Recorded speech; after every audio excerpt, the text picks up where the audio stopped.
Bismillahirrahmanirrahim. Assalamualaikum warahmatullahi wabarakatuh. Alhamdulillahi ala ihsanihi wasyukru lahu ala taufiqihi wa amtinanihi. Ashhadu an la ilaha illallah wahdahu la syarikalah wa ashhadu anna Muhammadan abduhu wa rasuluh. Amma ba'd. Dewan Hakim yang kami muliakan, hadirin wal hadirat rahimakumullah. Indonesia adalah negara tropis yang subur di dataran khatulistiwa, memiliki kekayaan sumber daya mineral dan geologi yang melimpah untuk membangun bangsa. Maka tak heran jika bangsa Indonesia diibaratkan laksana sekeping tanah surga yang dihamparkan di persada Nusantara. Penduduk Indonesia yang sudah melebihi 254 juta jiwa merupakan potensi sumber daya manusia yang sangat strategis bagi pelaksanaan pembangunan bangsa. Namun, secara kasat mata kita melihat bangsa Indonesia masih mundur.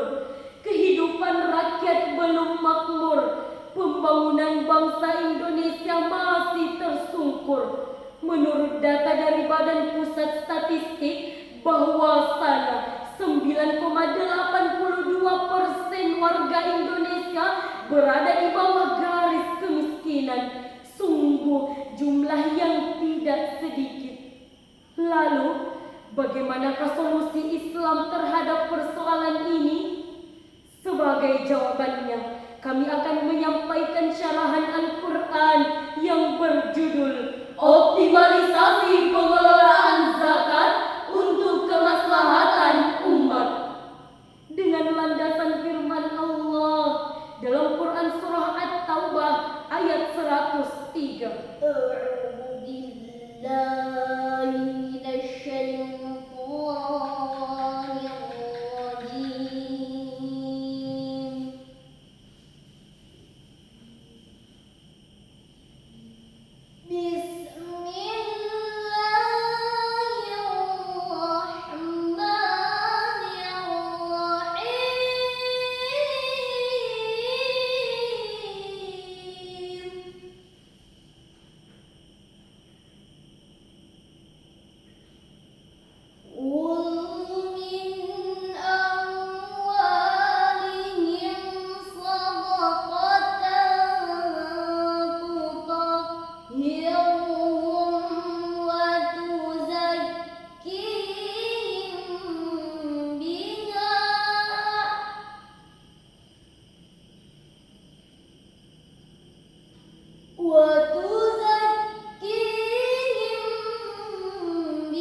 godaan syaitan yang terkutuk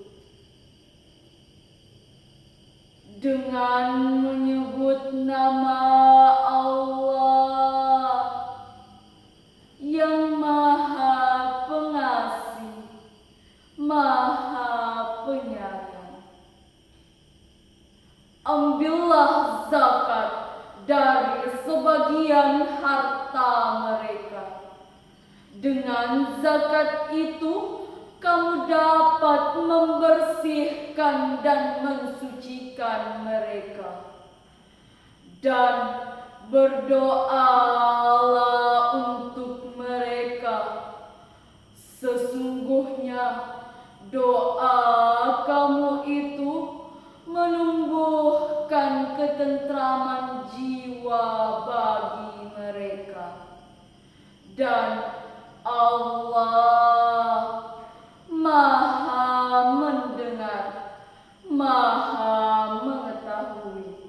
Hadirin, Syekh Profesor Dr. Wahba Az-Zuhaili dalam kitab tafsirnya Al-Munir jilid 6 halaman 28 menukilkan sebab nuzul ayat tadi dari riwayat Ibnu Jarir dari Ibnu Abbas radhiyallahu anhu berkenaan dengan Abu Lubabah dan teman-temannya yang mengikat diri di tiang-tiang Masjid Nabawi dan tidak mau dilepaskan kecuali oleh Rasulullah sallallahu alaihi wasallam. Atas dosa mereka tidak ikut dalam perang Tabuk disebabkan harta mereka.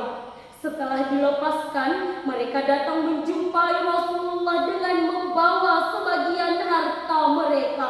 Lalu mereka berkata, "Wahai Rasulullah, ambillah sebagian dari harta kami, bersedekahlah dengannya untuk kami, dan mohonlah ampunan untuk kami." Lalu Rasulullah menjawab, "Saya tidak akan mengambil sedikit pun dari harta kalian sehingga datang perintah Allah." Maka turunlah ayat yang telah dibacakan tadi. Hadirin, Profesor Dr. Muhammad Quraisy Shihab dalam tafsirnya Al-Misbah volume 5 halaman 232 mengatakan bahwa ayat yang telah dibacakan tadi walaupun dalam konteks uraian tentang Abu Lubabah dan teman-temannya ia berlaku umum. Demikian pula hadirin, walaupun dalam redaksinya khusus ditujukan kepada Rasul, ia bersifat umum, yakni ditunjukkan kepada siapapun yang menjadi penguasa. Oleh sebab itu, ketika sekelompok orang di zaman Abu Bakar As-Siddiq menolak untuk menunaikan zakatnya dengan dalil bahwa ayat tadi khusus ditujukan kepada Rasul, maka Abu Bakar menolak dalil tersebut dan memerangi mereka. Hadirin, Profesor Dr. Yusuf Al-Qaradawi dalam karya monumentalnya Fi Gustaka jilid 2 halaman 747 menjelaskan bahwa kewajiban zakat bukanlah kewajiban yang bersifat individual, sehingga yang kuat iman dan mengharap pahala akhirat akan menunaikan zakat, sementara yang lemah iman dan bakhil tidak menunaikannya.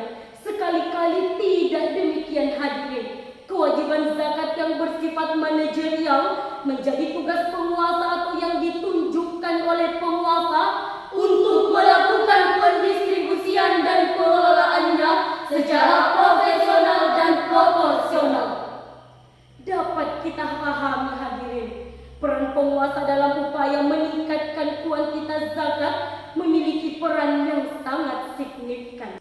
Hadirin, Profesor Dr. Yusuf Al-Qaradawi dalam kitab tafsirnya Fi Gustaka jilid 2 halaman 543 menjelaskan bahwa para ahli ekonomi telah mengingatkan hal yang sangat penting, bukan hanya bagaimana meningkatkan pendapatan, akan tetapi bagaimana pengelolaan dan pendistribusiannya. Sebagaimana dalam firman Allah dalam Quran surah At-Taubah ayat 60. Innamas sadaqatu lil fuqara'i wal masakin wal 'amilina 'alaiha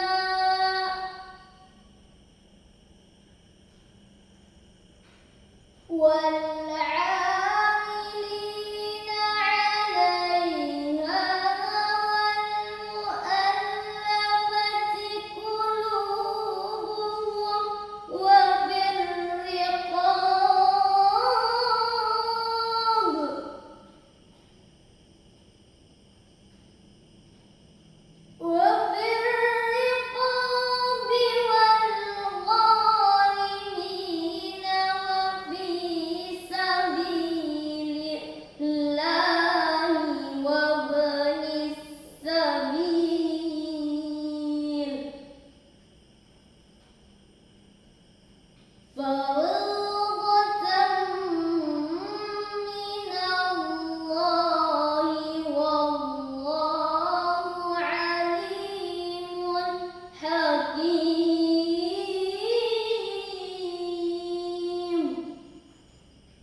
Sadaqallahul azim.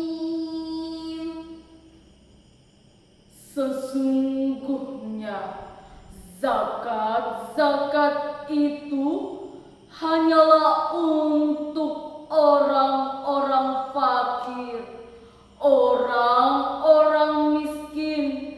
Ambil zakat yang dilunakkan hatinya Allah untuk memerdekakan hamba sahaya, untuk membebaskan orang yang berutang, untuk jalan Allah, dan untuk orang yang sedang dalam perjalanan, sebagai kewajiban dari Allah.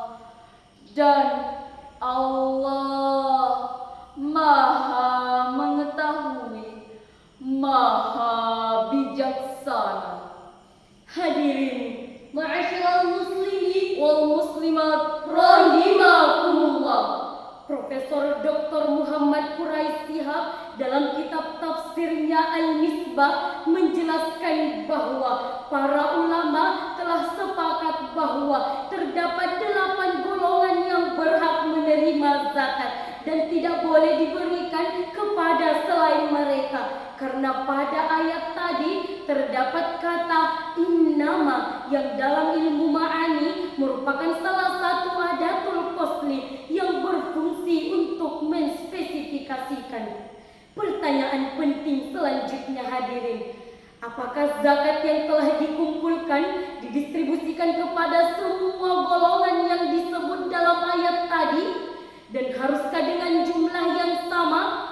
Profesor Dr. Yusuf Al-Qardawi dalam kitab tafsirnya Fi Gustaka menjelaskan bahwa terdapat perbedaan pendapat ulama mengenai masalah ini, dan di akhir penjelasannya beliau mengambil kesimpulan bahwa pertama, Jika zakat yang dikumpulkan banyak dan tingkat kebutuhannya sama, maka zakat diberikan kepada semua golongan yang terdapat dalam ayat tadi. kedua, peran penguasa dalam upaya meningkatkan zakat secara profesional dan proporsional memiliki peran yang sangat signifikan. dari uraian yang telah kami sampaikan tadi hadirin, dapatlah kita mengambil beberapa kesimpulan. Pertama, Indonesia memiliki kuantitas zakat yang sangat fantastis, namun yang mampu dikumpulkan per tahunnya masih sangat rendah. Kedua, peran penguasa dalam upaya meningkatkan pendistribusian zakat secara profesional dan proporsional memiliki peran yang sangat signifikan, terutama dalam membuat berbagai regulasi yang mengharuskan setiap muzaki untuk membayar zakatnya dan dapat dikenakan sanksi jika mengingkarinya. Kami yakin hadirin, jika setiap muzaki di negeri tercinta ini mengeluarkan zakatnya, maka fungsi zakat akan terwujud dan Indonesia akan menjadi